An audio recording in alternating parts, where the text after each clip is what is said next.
भिन्न। इस वीडियो में हम देखेंगे भिन्न की अवधारणा को तरह तरह से दर्शाना सिखाना। भिन्न को पहले चित्रों में और फिर संख्याओं में दर्शाना, अंश और हर को दर्शाना, समान हर वाले भिन्नों की तुलना करना, समतुल्य भिन्नों को पहचानना। चलिए अब इसे विस्तार में समझते हैं। भिन्न की अवधारणा को बच्चों को मूर्त रूप में समझना बहुत आवश्यक होता है। यदि आपको कभी अपनी कोई मनपसंद चीज़ को अपने दोस्त के साथ आधा आधा बांटना पड़ा हो, तो आप भिन्न को अपने जीवन में प्रयोग कर चुके हैं, क्योंकि भिन्न किसी वस्तु के छोटे हिस्से को दर्शाता है। जब हम भिन्न के बारे में सीखना आरंभ करते हैं तो हमें चित्र बनाकर समझने में आसानी होती है। तो चलिए हम सबसे पहले एक गोलाकार आकृति या वृत्त बनाते हैं। यह वृत्त अभी पूरा है, जैसे मान लीजिए एक पूरी रोटी। यदि हम इस वृत्त को या रोटी को 4 भागों में बांट दें तो हर छोटे भाग को हम उस पूरे वृत्त का भिन्न कहेंगे। अब क्योंकि यह गणित है, आर्ट नहीं है, तो हम केवल चित्रों से अपनी बात नहीं समझा सकते। हमें भिन्न को गणित की भाषा में दर्शाना सीखना पड़ेगा। भिन्न को दर्शाने के लिए हमें एक की जगह 2 संख्याओं का प्रयोग करना पड़ता है। एक संख्या ऊपर और एक संख्या नीचे, और दोनों के बीच में एक रेखा। आपको पता है ना कि भिन्न को किसी इकाई के छोटे भाग दर्शाने के लिए प्रयोग किया जाता है। तो जो संख्या नीचे लिखी जाती है वो यह दर्शाती है कि उस इकाई को कुल कितने भागों में विभाजित किया गया है। इसे हम हर कहते हैं। और जो ऊपर वाली संख्या है वह दर्शाती है कि उन सब भागों में से कितने भाग हमारे पास हैं, या हम कितने भागों की बात कर रहे हैं। इसे हम अंश कहते हैं। तो चलिए हम इस भिन्न को संख्याओं में लिखते हैं। उदाहरण के लिए हम एक वृत्त लेते हैं। इस वृत्त को हमने 4 भागों में विभाजित किया, तो रेखा के नीचे लिखी जाने वाली संख्या होगी 4। और क्योंकि अभी ये पूरे 4 भाग हमारे पास ही हैं, तो हमारी रेखा के ऊपर वाली संख्या भी होगी 4। यानी हमारे पास 4 में से 4 भाग हैं। अर्थात अभी हमारे पास पूरा वृत्त है। लेकिन अगर कोई आए और हमसे 4 में से 1 भाग मांग कर ले जाए तो क्या होगा? क्योंकि यह वृत्त 4 भागों में बटा है, तो भिन्न की नीचे वाली संख्या तो 4 ही होगी। और इन 4 भागों में से हमारे पास 3 ही भाग बचे हैं, तो ऊपर वाली संख्या हो जाएगी 3। अर्थात हमारे पास अब वृत्त का 3/4 भाग है। एक और उदाहरण से समझते हैं। जैसे हमारे पास एक आयत है और उस आयत को हम 8 भागों में विभाजित कर देते हैं। क्योंकि 8 भाग हैं, इसलिए भिन्न की नीचे वाली संख्या होगी 8। और उन 8 भागों में से यदि 3 भाग दे दिए जाएं तो उसकी भिन्न बनेगी 3/8। ठीक है। एक बात भिन्न में बहुत ज़रूरी होती है कि भिन्न के सभी भाग बराबर होने चाहिए। ऐसे नहीं जैसे बंदर मामा ने रोटी को बिल्लियों के बीच आधा आधा बांटा था। आइए कुछ और उदाहरणों से समझते हैं कि कैसे भिन्न किसी आकृति का छोटा भाग दर्शाते हैं। इस आयत में 3 भाग हैं। 3 में से 2 भाग रंगे हुए हैं, यानी 2/3 भाग रंगे हुए हैं। यह वृत्त 12 भागों में विभाजित है और इसके 7 भाग रंगे हुए हैं, यानी 7/12 भाग रंगे हुए हैं। और इस षटकोण के 6 भाग हैं, जिसमें से 5 भाग रंगे हुए हैं, यानी 5/6 भाग रंगे हुए हैं। तो आप समझ गए ना कि कैसे हम भिन्न द्वारा किसी आकृति के छोटे भागों को दर्शा सकते हैं। परंतु भिन्न को हम और चीजों के भाग दर्शाने के लिए भी प्रयोग कर सकते हैं। जैसे हमारे घर के पालतू जानवर।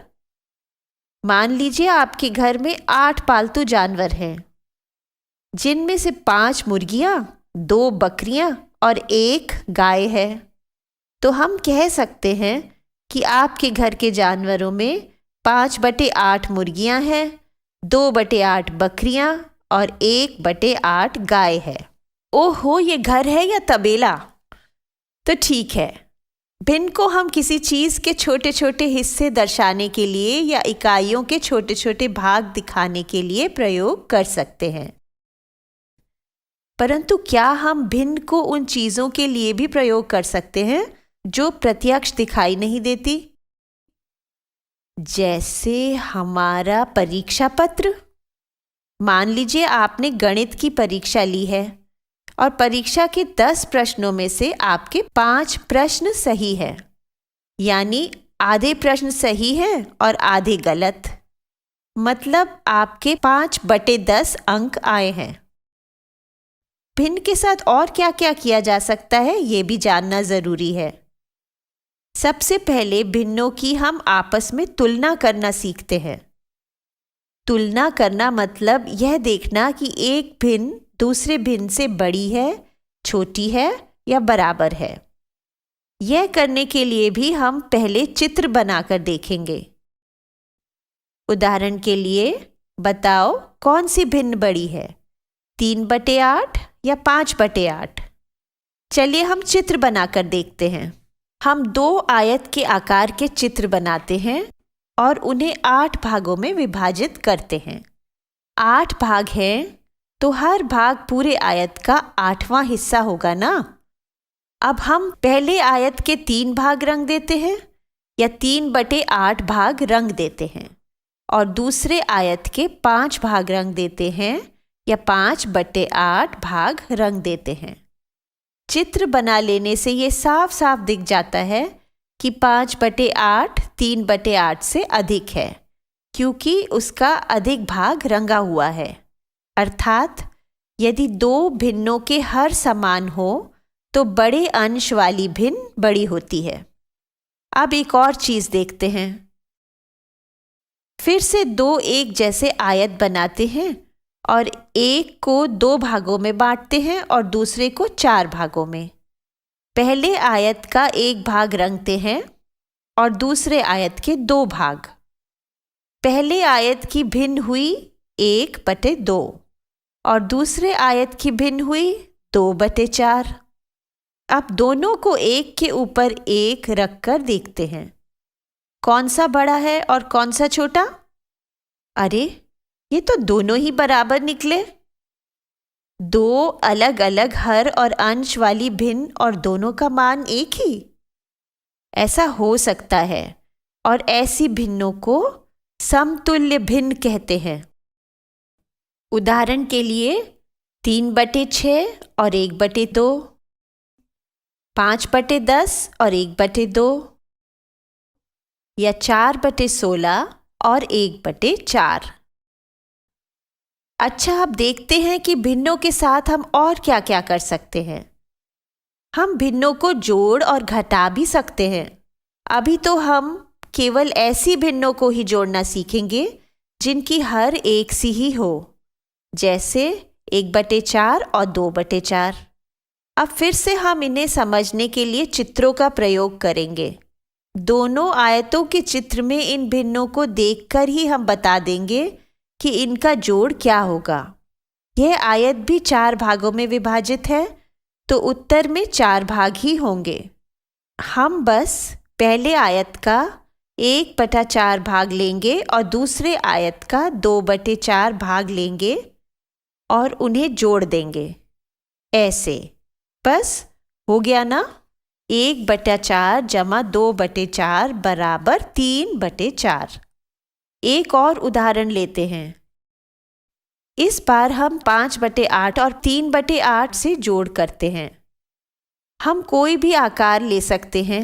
चलिए इस बार हम वृत्त लेते हैं। तो हमारे पास 5/8 यहाँ है और 3/8 वहाँ है। पिछली बार की तरह हम दोनों आकारों के रंगे हुए भाग जोड़ देंगे। तो हमने 5 लिया और उसे 3 से जोड़ दिया। अरे वाह, ये तो 8 भाग भर गए। यानी 5/8 जमा 3/8 बराबर 8/8, यानी पूरा एक वृत्त। इसे ऐसे भी लिखा जा सकता है 5/8 जमा 3/8 बराबर 8/8, या 3 जमा 5/8 बराबर 8/8। अभी हमने उदाहरणों में जिन भिन्नों को जोड़ा है उन सब की हर समान है, अर्थात दोनों भिन्नों में कुल किए गए हिस्सों की संख्या बराबर है। चलिए एक आयत का चित्र बनाकर देखते हैं। इस आयत के 4 भाग हैं, यानी इसकी भिन्न है 4/4। अब यदि हम इस भिन्न में से इसका एक भाग किसी को दे देते हैं तो हमारे पास क्या बचेगा? हमारे पास इसके बाकी के 3 हिस्से बचेंगे।